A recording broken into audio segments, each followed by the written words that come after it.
വ്യാപകമായ രീതിയിൽ സാരി വിതരണം നടത്തിയിരുന്നു എന്നുള്ളതാണ് നമ്മൾ അറിയാൻ കഴിഞ്ഞത്. ഇതൊക്കെ പ്രവർത്തകർ പറയുന്നതാണ് നമുക്ക്, പക്ഷേ ഇതൊന്നും തെളിവ് നമ്മുടെ കയ്യിൽ കിട്ടിയില്ല. ഞങ്ങളിത് കാത്തിരിക്കുകയായിരുന്നു.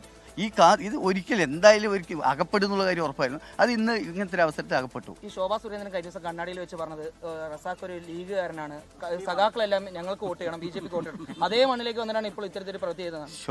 ശോഭാ സുരേന്ദ്രൻ അത് മാത്രമല്ല, ഇപ്പം നടക്കുന്ന സംഭവം ശോഭാ സുരേന്ദ്രൻ എന്നല്ല, പൊതുവെ എതിരാളികൾ പരാജയ ഭീതി കൊണ്ട് സാമൂഹ്യ മാധ്യമങ്ങൾ ഒറ്റ നോട്ടത്തിൽ എനിക്ക് അനുകൂലം എന്ന രീതിക്ക് അല്ലെങ്കിൽ നമുക്ക് ഇടതുപക്ഷത്തിന് അനുകൂലം എന്ന രീതിക്ക് പറയുന്ന പല വീഡിയോസും ഇപ്പോൾ വരുന്നുണ്ട്. പക്ഷേ അതൊക്കെ ഇടതുപക്ഷത്തിന് എതിരാകുന്ന തരത്തിലുള്ള പല വീഡിയോസും. ഇതൊന്നും ഉത്തരവാദിത്തം നമ്മളുടെ അല്ല.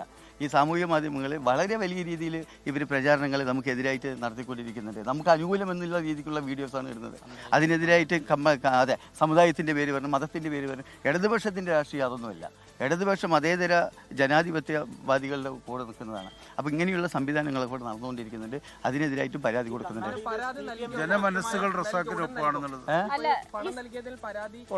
പരാതി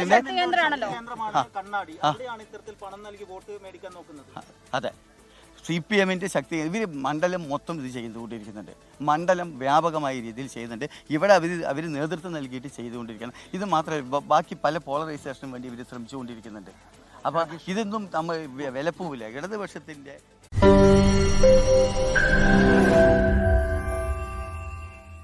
ലോകത്തെവിടെയായാലും ഏത് സമയത്തും 24 വാർത്തകളും ഓഗ്മെന്റഡ് റിയാലിറ്റി പാക്കേജുകളും എക്സ്പ്ലെയിനറുകളും വിശദമായി കാണാൻ ഞങ്ങളുടെ YouTube ചാനൽ നിങ്ങൾക്ക് സബ്സ്ക്രൈബ് ചെയ്യാം.